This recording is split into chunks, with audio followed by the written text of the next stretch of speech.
Welcome to the On the Pen podcast with your host, Dave Knapp.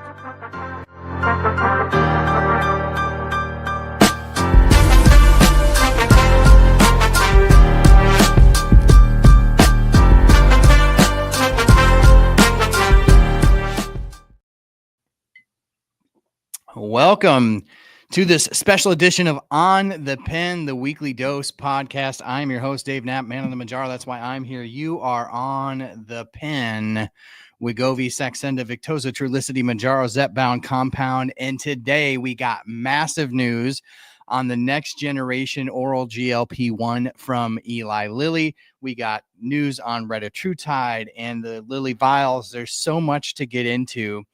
And you couple all of that with a Trump administration executive order signing that will take place in about 1 hour from now that we have on good authority will be something to keep our eye on. And so we'll have that all baked in here at the end. Before we get into it, though, if you would do me the favor and hit the thumbs up button on this video, maybe share it with 10 or 20 of your best friends who care about obesity medicine and patients getting access to obesity medicine, as well as the future of obesity medicine. That's what we cover here at On the Pen. If you're new here, my name is Dave Knapp. I'm the man on the Manjaro, and we've been covering Lilly earnings calls for several years now. Now it's a thing for patients to follow earnings calls. It wasn't until one day we started to realize that, hey, there's a lot of information baked into these earnings calls that can empower patients to be more informed about what their options are, what the future options may be, and how to have better conversations with their doctor. So we've been doing that now for several years, and we're thrilled to bring you another exciting one today. We are going to get into it. Thank you for being here. Make sure that you hit the subscribe button if you're here and you're new, and make sure that if you're listening on the podcast, you drop us a 5-star rating, because all of that is helping to grow this On the Pen ecosystem. And it's just helping so many patients to have better conversations with their doctors. But let's get into it, because the Orforglipron news is absolutely massive. Now, Lilly's stock at last check was trading significantly down. We're talking about nearly 15% down. Now, why is that? Now, I want to lead right off the bat. Excuse me. I want to lead right off the bat with the reason that I believe that stock is tanking today is because Orforglipron, the first of its kind small molecule GLP-1. Now, small molecule GLP-1 is new. It's novel. Now, GLP-1 pills aren't new. They aren't novel. In fact, Rybelsus, which is oral semaglutide from Novo Nordisk, has actually been out for several years. And we actually learned yesterday in Novo's earnings call that we should expect oral Wegovy, which is just, higher doses of Rybelsus, on the market in 2026.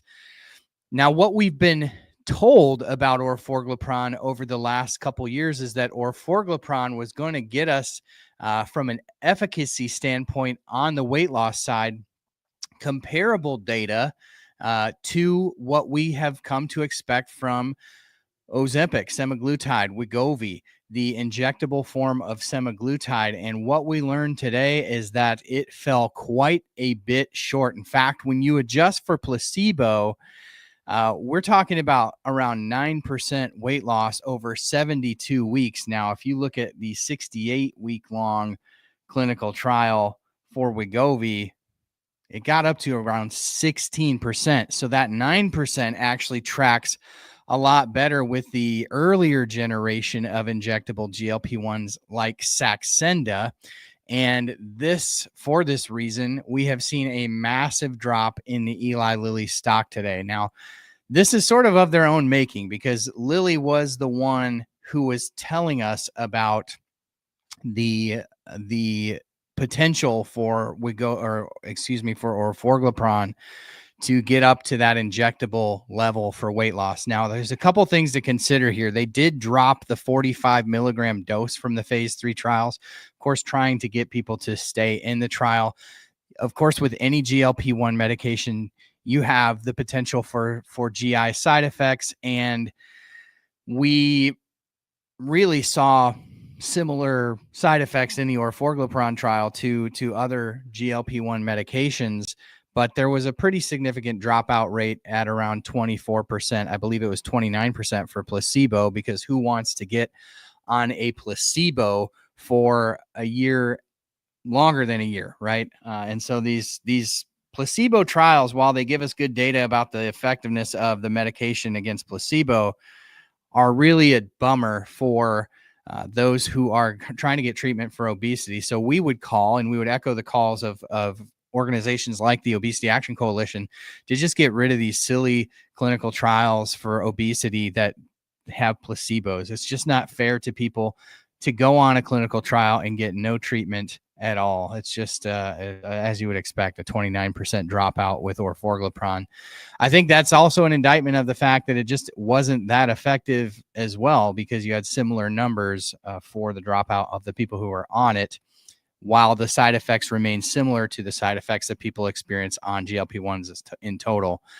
Now, one of the interesting things that we did learn on the positive side is that there were no hepatic signals, and perhaps that was maybe part of the rationale in dropping the 45 milligram dose. I think that the small molecule versions of these GLP-1s, while Big Pharma likes them because they're harder to replicate in terms of compounding, they do have some serious questions around liver safety, right? We've seen earlier this year, Pfizer actually dropped danuglipron, which was an oral small molecule GLP-1. And so there are things to be concerned about, especially at higher doses with the small molecule, that perhaps you don't see with the peptide versions, right? So where does this leave us? Is Orforglipron a bust? No, it's definitely not a bust. I think Orforglipron's place in the world, and I think Lilly has seen this, though they had really positive expectations for the total weight loss. I think Lilly has always kind of seen Orforglipron as a potential on-ramp to people who are less metabolically sick. So when you think about the spectrum of obesity and the severity of the disease, definitely Orforglipron, by Lilly's account today, would be for somebody who is, on the healthier side of obesity versus somebody who has more, or a better way to say it is a less complex form of obesity, all the way up to the more complex versions of obesity. And they also said that they will price these drugs accordingly in terms of the severity of disease that these drugs treat. So when we talk about Orforglipron in terms of its potential price when it hits the market, I think you're going to see it as a maintenance option. We're already seeing phase 3 trials being done in Orforglipron for maintenance on people who have lost their weight with Tirzepatide. Can they maintain with Orforglipron? And I think you're also going to see it as an on-ramp for people with less serious metabolic disease. And if they price it accordingly, that weight loss is around where we see Saxenda, which is injectable liraglutide, for which there is actually generics on the market. So if you can get that for around $200, I would expect that we should see Orforglipron down in that range also. Now, what does that mean for Retatrutide, the triple agonist from Eli Lilly that will be hitting the market in 2027? Well, I think what we'll see there is Orforglipron, Retatrutide, if you're reading between the lines, will be very expensive. But this all bleeds into the conversation about most favored nations and the price sort of narrowing the gap between what other nations like the United States pay for drugs versus the United States. So we're going to get into all of that, but I wanted to lead with that Orforglipron news right away, because I think that is the reason that you are seeing such a pullback in the stock today. And we know that Lilly is already sitting on about $500 million worth of inventory for Orforglipron. And so they're going to have a real great go-to-market strategy and a real great sales pitch for Orforglipron next year, when high-dose Wegovy will be hitting the market at the same time, another oral candidate that shows around 14%. I believe it was around 14%. Don't quote me on that. Around 14% placebo-adjusted weight loss in a similar time frame. So that is where we're at today. Orforglipron, probably a good candidate for maintenance or for people with less severe disease, but it did not hit that target of getting to where Wegovy is, injectable Wegovy. And that was really what Lilly had built this up to be over the last 3 or 4 earnings calls. So we will see what happens with all of that as that plays out. There are still 3 more trials to read out on Orforglipron this year. Again, a maintenance study, another diabetes study or 2. So we'll see what happens there. But it will be an option. It will be out there, but it definitely, the wind was taken out of the sail today. So let's get into some of the other things that were covered on the call today. Now, some of the key highlights for me were around the Zepbound vials and the uptake of the Zepbound vials. Now, yesterday, in the sort of juxtaposition of Novo Nordisk's situation, they were harping about compounds and how much compounds have damaged their business. Well, we actually heard again, and we've heard this before from Eli Lilly, that compounds are not hurting their business. They're not harming their business. That is not what we heard from Novo Nordisk yesterday. Novo Nordisk was blaming all of their woes on compounded semaglutide and the fact that their cash pay channels, which is just the industry speak for basically their direct to consumer play. So on the Lilly side, you have Eli Lilly Direct, where you can get the Zepbound vials. And then on the Novo side, you have NovoCare Pharmacy. NovoCare has only accounted for about 10% increase in scripts for Wegovy. Now, when you look at Eli Lilly, we learned today that in Q2 alone, over 1 million Zepbound vials were prescribed. 1 million Zepbound vials in Q2 alone. And that accounts for 25% of all new prescriptions for Zepbound. Now, the crazy thing to me, and I think this would be a great time. Today would be a great day. Mark it on your calendars, right? For the new CEO of Novo Nordisk to announce that they're going to lower the cost of cash pay Wegovy. There were some signals in the earnings call yesterday from Novo that could happen. They adjusted their forecast down in terms of how much they anticipate to generate in revenue, and they did cite their cash pay play and the dynamics there as being part of that. So part of their strategy could be to lower that cost. We shall see. You heard it here first at On the Pen. Let's see what happens in the coming days and weeks with Wegovy, because to have Wegovy priced at a cash pay price at the same price as Zepbound is absolutely ludicrous. Patients are more informed now because they're following channels like On the Pen. They're subscribed to our Substack at obesity.news. You just put your email in and they're getting this kind of information. So they're informed now. We're doing the work to make sure patients are informed, to have more competent and confident conversations with their doctors. But this cash pay through LillyDirect, just think about a year and a half ago when we started to release the vials campaign, how much accessibility has expanded and how much the landscape, because of this direct cash pay option, has circumvented the PBMs and really brought prices down in a significant way compared to the rest of the world already. And so we'll get into the most favored nations and the comments that were made. There are some other developments with Tirzepatide were a little bit interesting to me as well. There's a phase 3 trial underway testing Tirzepatide in type 1 diabetes. So if you or someone you love is living with type 1 diabetes, go ahead and share this video with them, because there is hope that GLP-1 GIP treatments like Tirzepatide could be a viable path to treatment in those with type 1 diabetes. In fact, many in the On the Pen community have reached out to me and said, hey, I'm taking it, or my loved one is taking it for type 1 diabetes.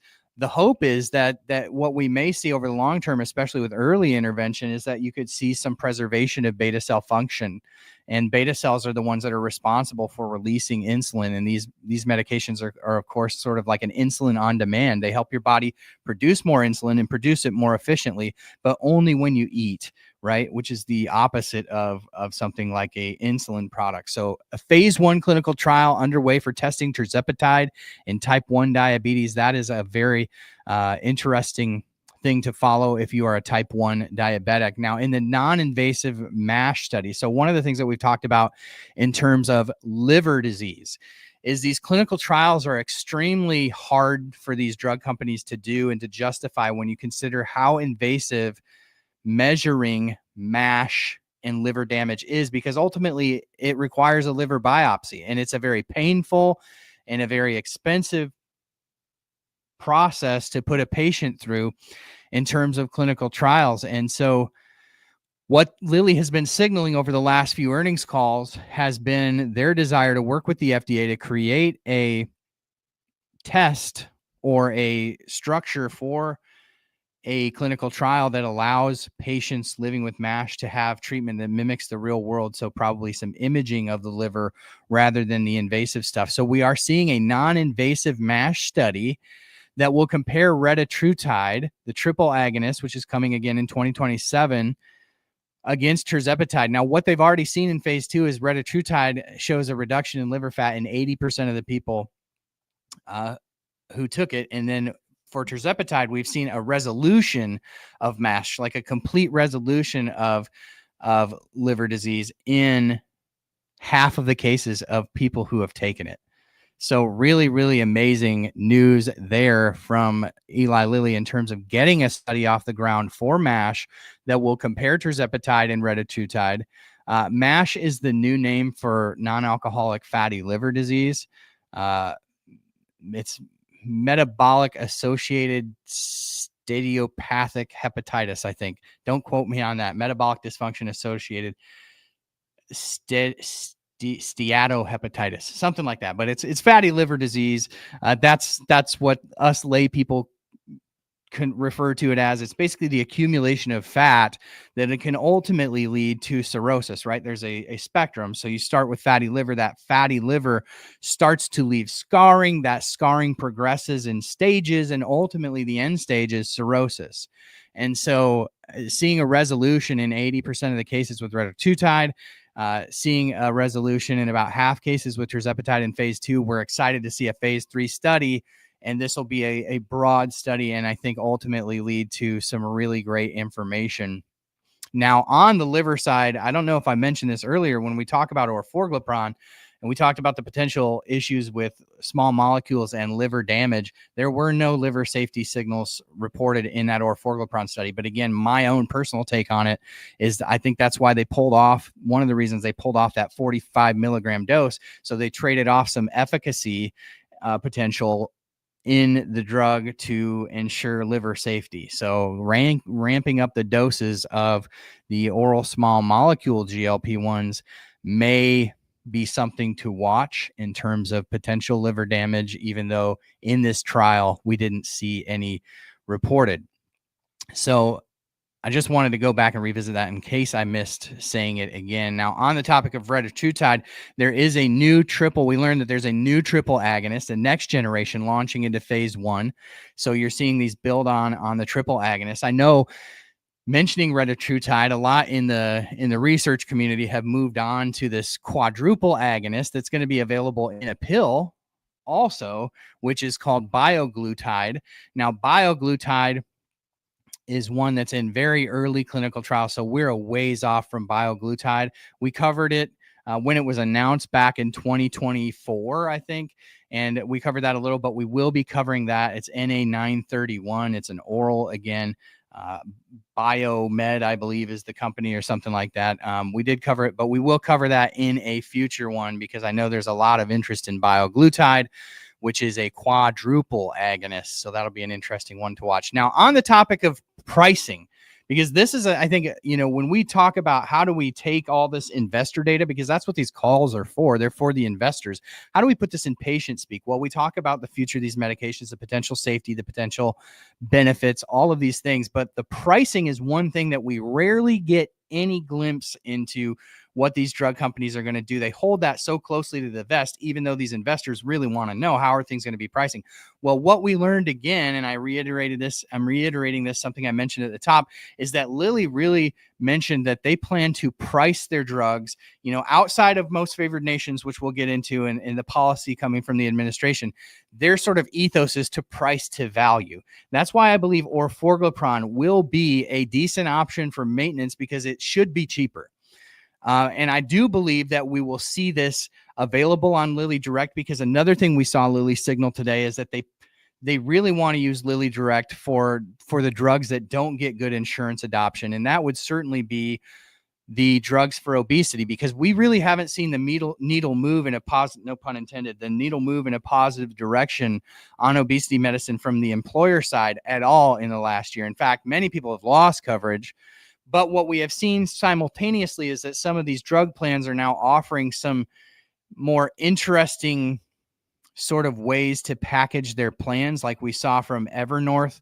We covered this at On the Pen earlier, which is why it's so important to follow On the Pen Substack, because right now our stuff is, we're constantly fighting shadow bans because of the topic that we talk about. We're fighting shadow bans on TikTok.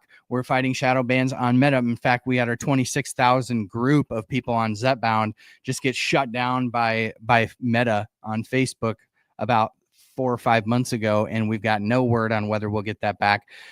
TikTok puts us in jail all the time, and now YouTube is too. So it's so important that you sign up for our emails at obesity.news. That we're not going to stay beholden to what the algorithms choose to suppress. We need to be subscribed to that email. So do it right now. Stop, pause what you're doing, type into your browser obesity.news and just put your email in. It's completely free. There's about maybe 10% of what we do that's behind a paywall to help support the work that we do. But really what we do with that money is we go back and we advocate for expanded accessibility in Washington, D.C. And we're getting connected with people every day who can help us do that more effectively. And I think we're going to see the needle move. Again, there is some potential action by the Trump administration later today that we may cover live if we stay on long enough to do that. So the pricing of these medications is pricing to value. Pricing to value. So again, with Orforglipron being right in the range of Saxenda, which is already available in generic form of liraglutide for a couple $100 a month, I would expect that you'll see that, and then potentially even a cheaper cash pay option through LillyDirect. Now on Retatrutide, I think it is a signal that absent any massive progress on something like most favored nations or drug pricing policy in the US, that Orforglipron is going to be crazy expensive. Sorry, I think it says Orforglipron. Retatrutide will be crazy expensive. You just think about the game changer. Retatrutide is a game changer among game changers. I know we have CagriSema coming, the amylin and GLP-1 co-agonist from Novo Nordisk in early to mid 2026. But Retatrutide does so much more than these amylin agonists have shown in terms of just overall metabolic health, actually ramping up and revving up the metabolism. Anybody who's been on Retatrutide research or clinical trial or otherwise just swears by the absolute 180 that their health does on this molecule. So Retatrutide being the game changer that it will be, treating the more complex cases of obesity and metabolic dysfunction, I would expect, absent any major moves in policy, will be exorbitantly expensive. So that's what I read between the lines today from Eli Lilly in terms of pricing on these future obesity medications. Now, getting into some of the policy stuff, because I think this is important to look at on the topic of most favored nations.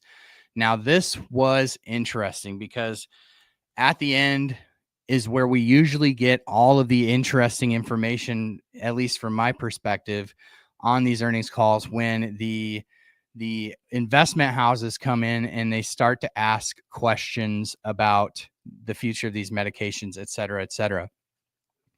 Now, the CEO of Eli Lilly, his name's Dave Ricks. You may remember him. He's the one who actually reached out to us and told us via a phone call, called me, told me they were releasing the vials. That's turned out to be a pretty Eli Lilly, huh? But the CEO of Eli Lilly gave a comment on his thoughts about most favored nations. Now, we've covered this extensively at On the Pen. Most favored nations is a policy from the Trump administration, an executive order that builds on the law within Medicare that allows the government to arbitrate the cost of certain medications with drug companies. That was compliments of the Biden administration and their law that they enacted called somebody help me, the IRA, the Inflation Reduction Act. So much information to pull off the top of my head. And sometimes I amaze myself that this stuff stays in my head, because honestly, most mornings I couldn't tell you what I had for breakfast, but this stuff does stay in there. But that also means when you're talking off the top of your head that sometimes you're not always 100% accurate. So definitely fact check everything I say here. It's a good time to mention that I'm not a medical provider. This is not financial advice. I'm just a guy who's trying to get healthier for my family. And I know that there are millions of you out there who are trying to do the same thing. So when I learn something, I want you to learn it too. But in terms of most favored nations, this policy to sort of bridge the gap between what other countries with similar economies pay for their drugs and the United States does, this is what Dave Ricks had to say. He said pricing should be rebalanced between the United States and the European Union specifically. It's a growing problem that Dave Ricks has cited over his entire career. So for the topic of most favored nations, he said it is a, quote, rational thing. But the question is, how do you accomplish it? And he said the same thing that we've been saying for now several months, and that's that trade tools have to be leveraged. In other words, if you go to the EU and say, hey, you need to come up to closer to what the United States is paying, the United States needs to come closer to what the EU is paying. How do you get the EU to move? Well, it's using trade as a lever, right? And that's what Dave Ricks highlighted as well. He said trade tools must be leveraged. So we need to deflate also this gross to net pricing in the U.S., meaning their list price for Mounjaro is $1,000, but what Lilly makes is only around $400 or $500 per script, right? That's why you see the cash pay option that goes around the PBMs. The rest is given out in rebates in this big convoluted system that ultimately leads to just a huge expense on our healthcare system in the United States, a huge bloated expense, and often it's just going to line the pockets of the middlemen. I don't want to get too deep into this because we have before, but basically what happened in terms of the Affordable Care Act is it capped how profitable an insurance company could be. Capped it at 15%, basically said anything above that, you've got to reinvest in your company or you've got to pay back in claims. So essentially what you see here is that the insurance companies, seeing that they couldn't be as profitable, their parent companies just went out and bought all these pharmacy benefit managers and said, this is how we're going to make it back.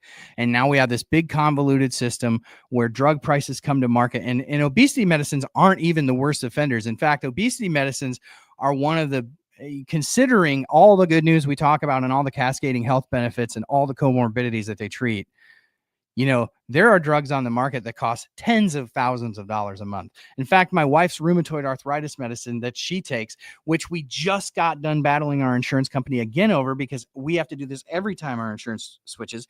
It's a 20-year-old drug that's still $4,000 a month. And it's the only thing that keeps her rheumatoid arthritis from destroying her bones. I mean, we have got to do something about this. You wonder why I get passionate about this and why I'm willing to wade, at least dip my toes into these policy discussions. It's because people are literally dying because of our broken healthcare system and the greed that's baked into the system. Something must be done. Something must be done. And the status quo is something that we will not stand for. So when any administration steps up to the plate and says, we're going to do something on this, we want to champion that so long as it means drugs are more accessible in the United States to patients, because it is out of control here. It is absolutely out of control here. And so basically what we saw here from Dave Ricks is an understanding that it is reasonable and rational to want to bring these prices into balance with the rest of the world, and that it's a problem that has only gotten worse during his time within pharmaceutical drug manufacturing. So something very interesting to keep an eye on today. Again, there is a executive order signing session. We have on good authority, this is in about a half an hour here, we have on good authority that there may be something to watch there. So we're going to be following that very closely. Now, one of the other big things, I'm going to circle back to Tirzepatide, right? Also hashtag PBM reform.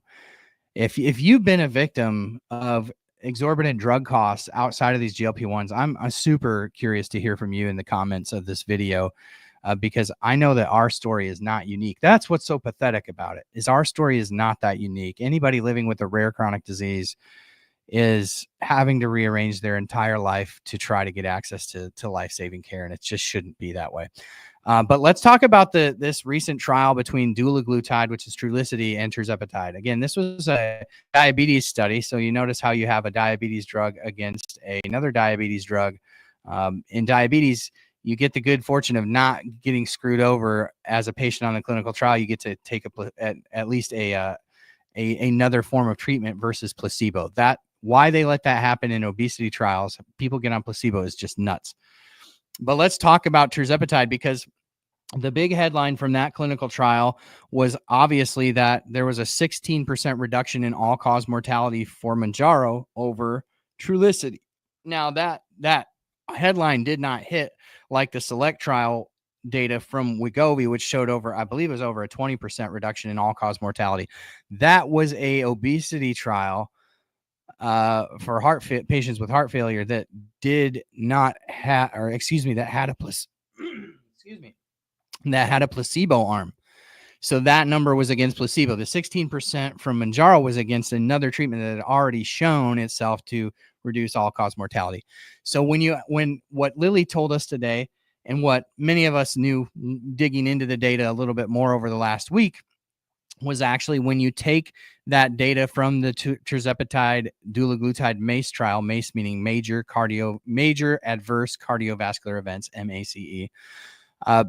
When you actually compared old data from other trials using placebo, when you adjust the reduction of all-cause mortality for the potential of it running up against placebo, the mathematicians have a way of doing this, it actually showed a 39% reduction in all-cause mortality. You heard me right.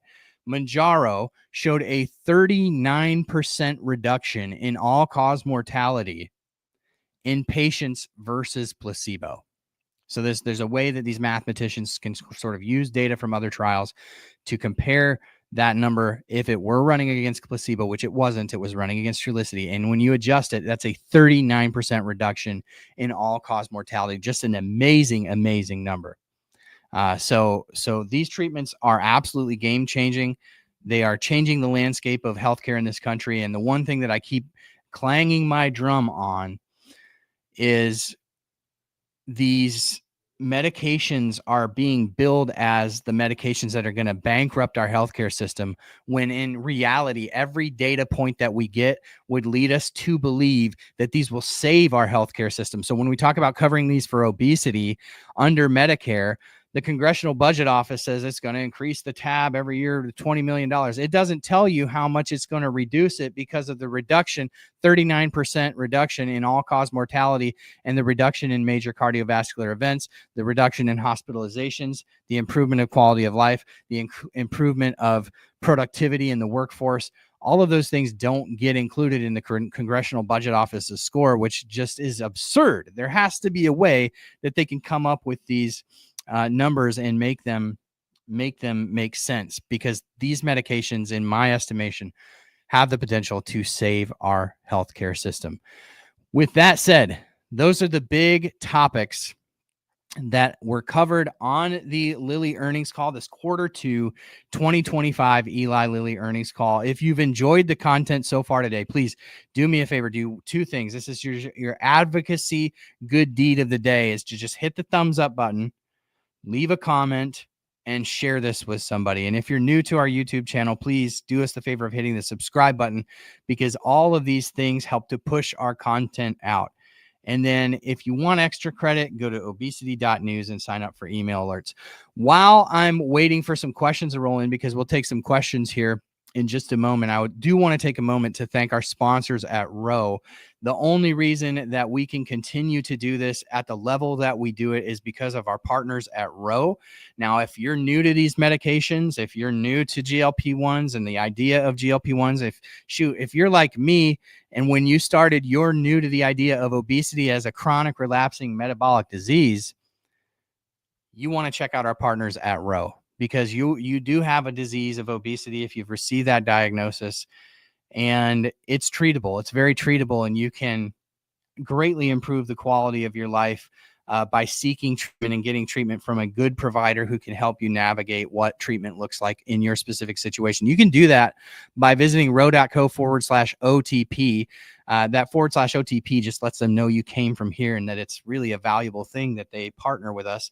But they already know that. They're great people at Roe. roe.co/OTP, where you can learn more about the Roe Body Program. Patients who receive these medication prescriptions through Roe and couple it with lifestyle modifications and just do everything their doctor tells them to do, are losing 15 to 20% of their body weight in a year. Just imagine what that's doing for the health and wellness of this country. But ro.co/OTP to learn more about the Row Body program. Give them some feedback about your thankfulness for sponsoring the work that we do here at On the Pen. And then, as always, if you're going to take a new medication, if it gets prescribed, please make sure that you inform yourself about the potential side effects which exist. Primarily GI side effects. There is a black box warning. We've covered but all that's available at ro.co/OTP. Within a couple clicks, you can find out more information about all of these medications. So with that said, let's take some questions here. The first, if you've dropped a question and I miss it, just drop it back, put Q or question in front of your question. We'll take that as they come. Mary wants to know, she knows GLP-1s help with PCOS. Has there been any evidence that they may help with endometriosis? Not to my knowledge in terms of clinical trials. Now, when you talk about issues like PCOS or endometriosis, some of the lesser diagnosed, I shouldn't say lesser experienced comorbidities of obesity, but definitely the lesser diagnosed, which is unfortunate in this country because many, many women do struggle with PCOS. We haven't seen clinical trials on those that have given any sort of indication. And to my knowledge, I don't believe there are any that are likely to get the indication. Now, there are some studies being done on PCOS and GLP-1s that could help you build the case with your insurance company to get that coverage, but there's none that are likely to lead to an FDA. There are none sponsored by the drug companies that I've seen that will likely lead to an FDA indication for PCOS. Endometriosis, I'm less familiar with, but one of the great tools that you can use is clinicaltrials.gov. If you go to clinicaltrials.gov, you can search all the trials going on by either the name of the drug or the name of the condition. So you can just type in PCOS or polycystic ovarian syndrome. You can type those in, and all the clinical trials that are going on in that category are going to be viewable there. And furthermore, if you want access to a medication and there are trials being done, perhaps you can join those, and you can look at how to join those as well, again, by visiting clinicaltrials.gov. You could also type in endometriosis there and see anything that's going on in the treatment of endometriosis. So I highly recommend that you use that tool. Many people don't know about it, but clinicaltrials.gov will tell you all of that. I know Ash. It's always fun to try to decipher these screen names in real time. I know Ash says, do we know how much Retta will be once released? I know it's expensive, but are we talking over the $5,000 mark? It's very hard to say in terms of how much it will be, but there's a recent drug that was approved for liver disease. I think that would be a upper end of the sort of echelon of pricing.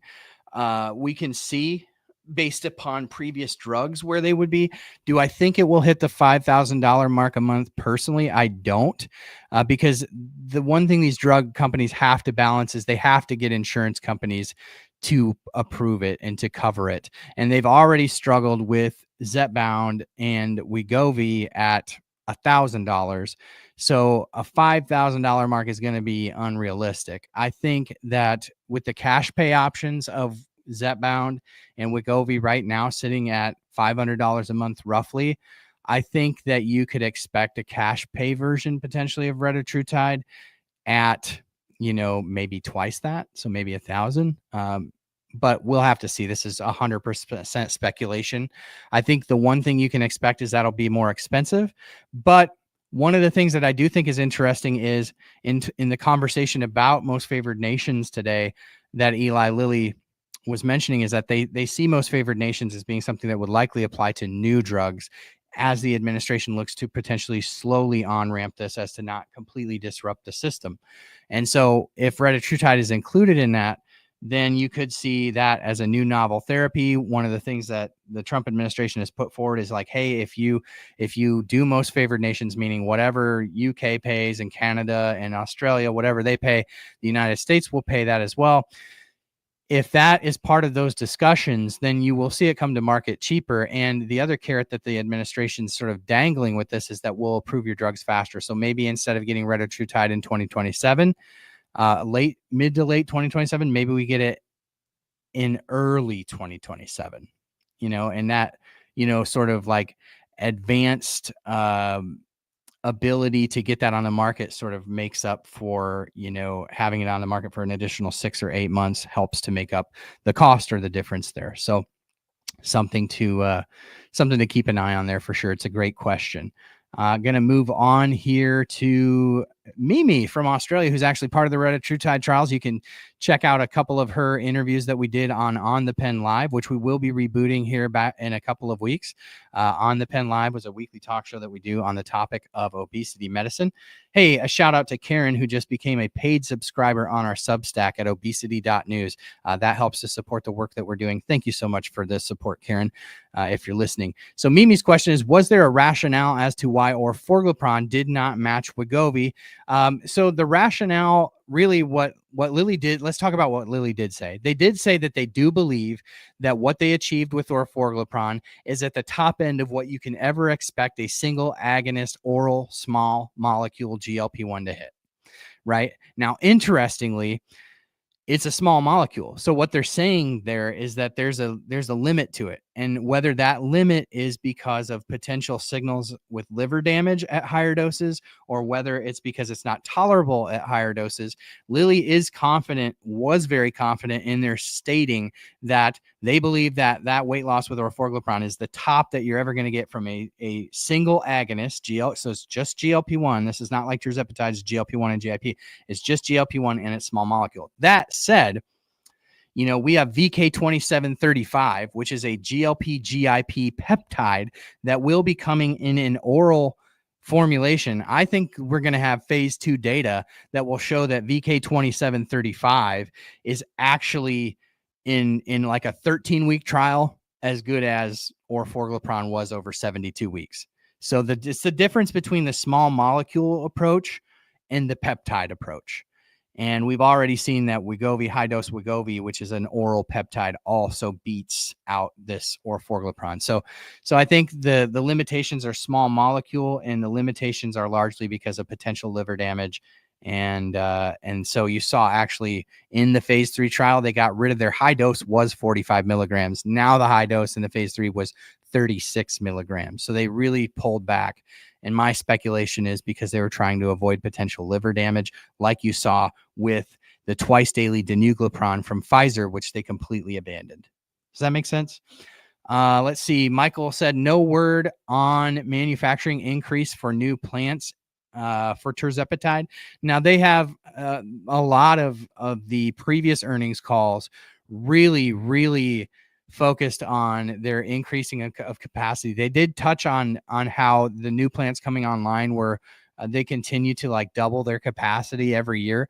That is continuing to happen. There were no new investments announced, but they have invested something like $30 billion over the last 5 years, or committed to building out capacity to the tune of like $30 billion in the United States. You're seeing a lot of that come online. They bought some manufacturing capacity up in Wisconsin, which is coming online, which is exciting.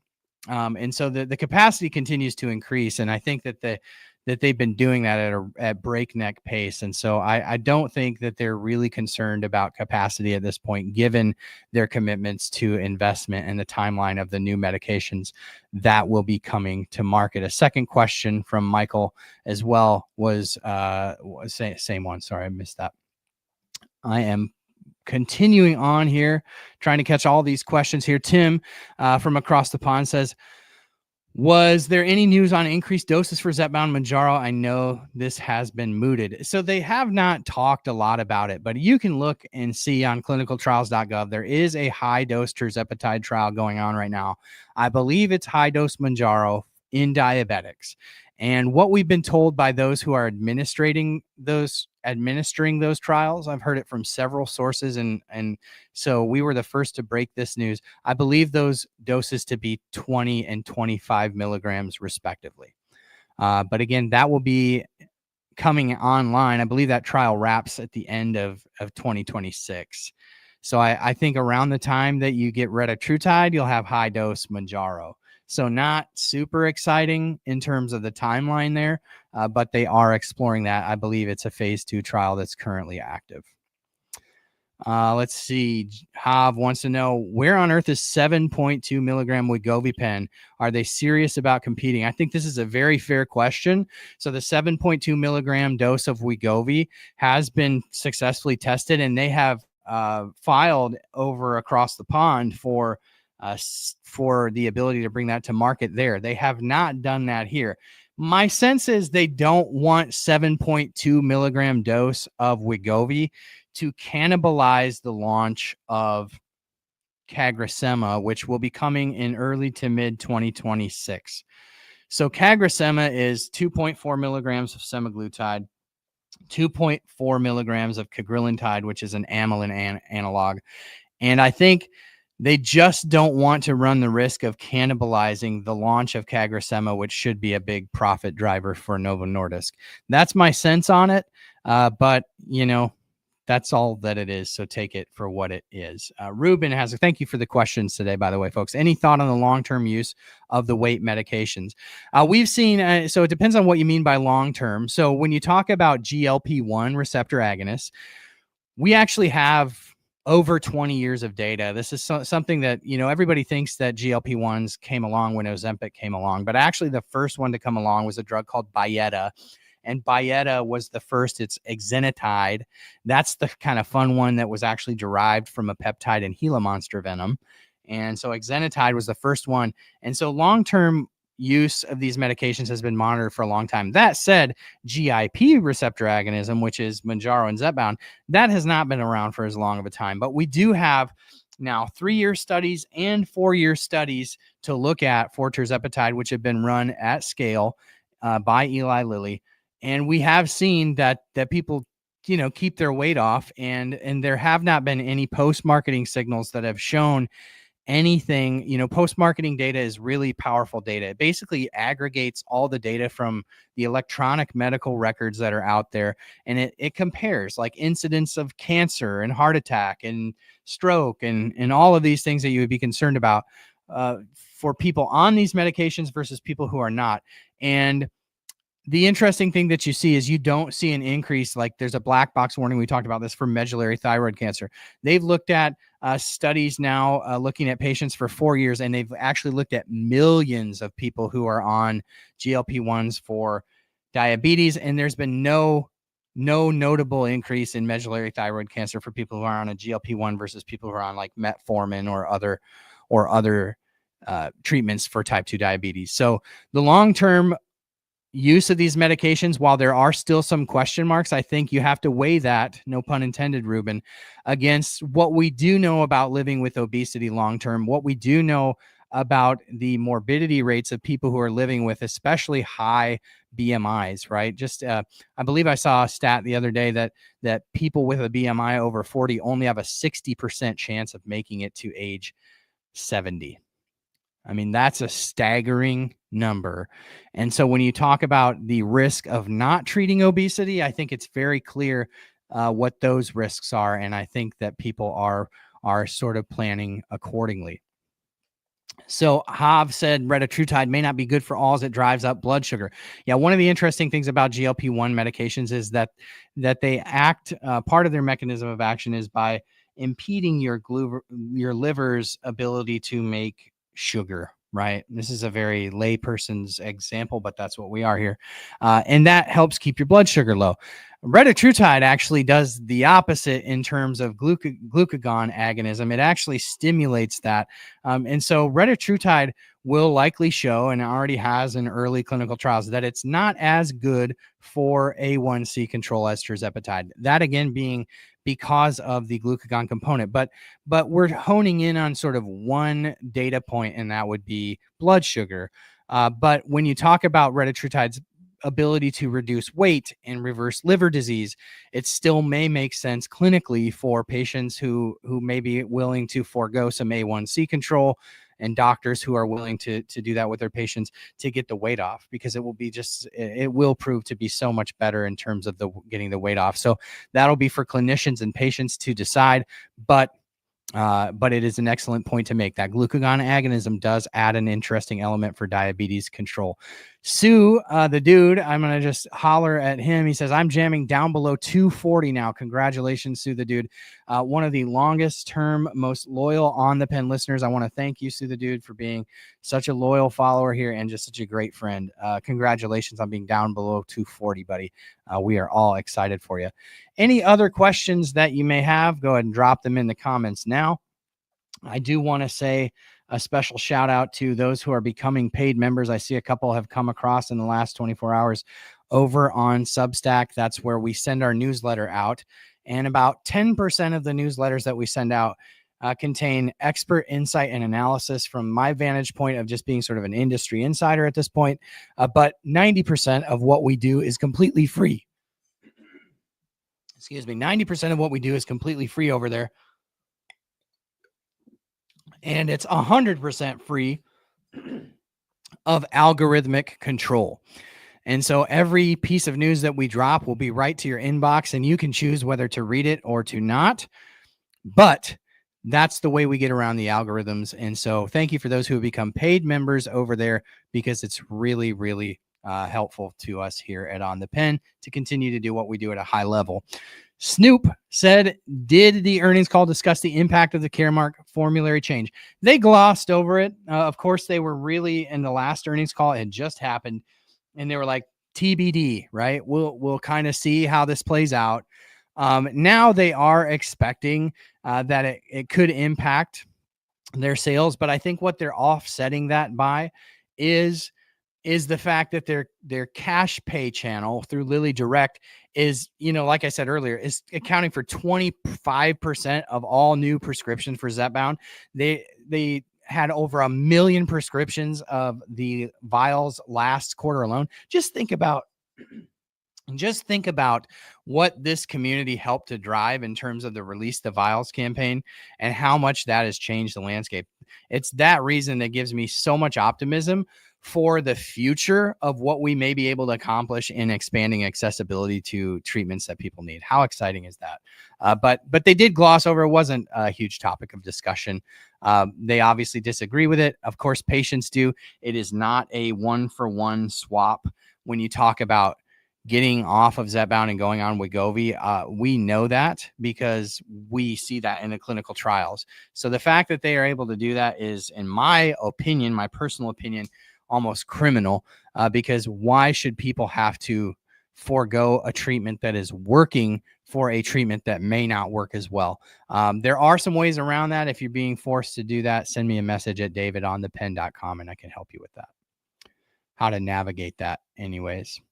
Apollo reposted the stream over on X. Thank you for doing that. We're at about 359 viewers across the platforms right now. So I just want to thank everyone who's watching and remind everybody that a like and a comment and all of those things help to prop up what we're doing, helping patients to get better information, to be more informed and have more competent and confident conversations with their doctors. Is a great question from Hav. Is amycretin different to CagriSema?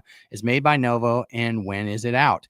So amycretin is similar to CagriSema in that it's a GLP-1 and a amylin agonist. CagriSema is the same, but CagriSema is backbone of CagriSema is semaglutide. So you have CagriSema, cagrilintide, and semaglutide combined together. In fact, even right now in the clinical trials, they're testing a co-formulation where they're in the same pen, but really right now, most of the people in the CagriSema trial are getting a dual-chambered pen that has two different chambers because they're held separately. It's two different molecules. Amycretin is a single molecule that will be available in an oral form also, and it's not semaglutide, right? So it's a pill that combines into one molecule, an amylin agonist and a GLP-1 agonist. But there are some big question marks around amycretin. I think the biggest thing it has going for is that it's an oral version of it coming out, but it is different to CagriSema in that it's a single molecule and it acts on amylin receptors and GLP-1 receptors.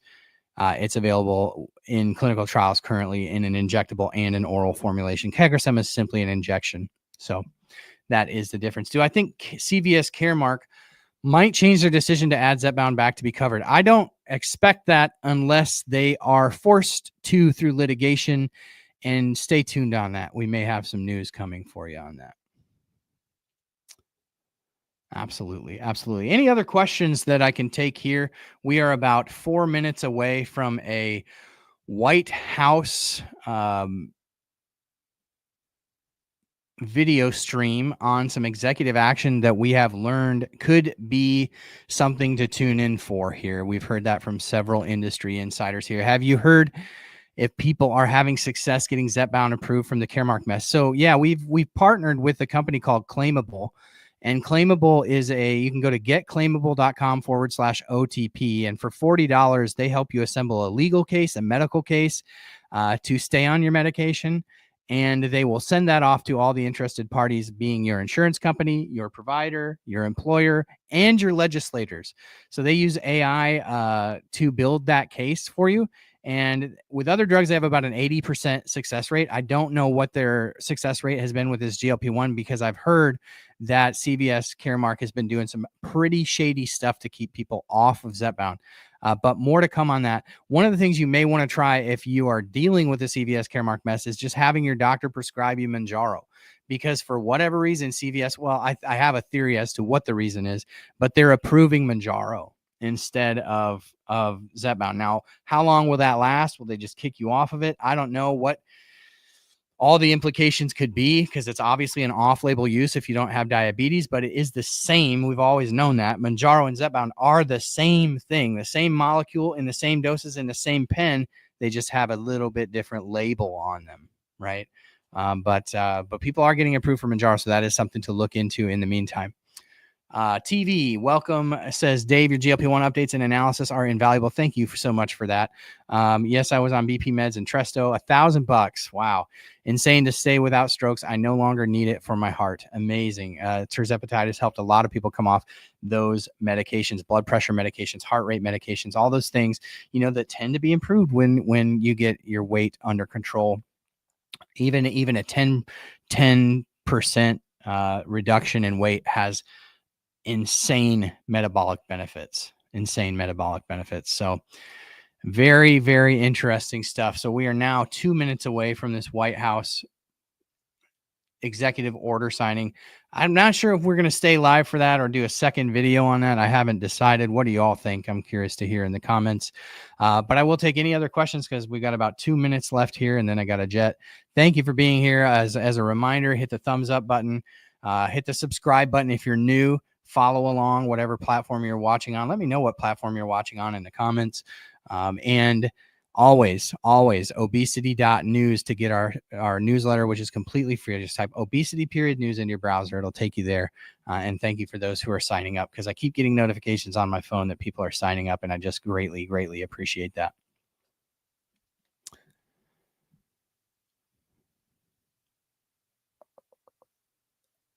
Any other questions that I can take? Do a recap video. I think that's probably the way to go. We've got some great family plans for tonight. So I'm not sure when I'll get to that, but we will cover it, and we'll definitely be covering it on our Substack. We'll definitely be doing that. I think I am gonna bump off here because somebody knocked on the door about 10 minutes ago. I don't know if somebody's trying to get in, probably Hambone. But thank you for being here. Thank you for being the best part of what we do at On the Pen.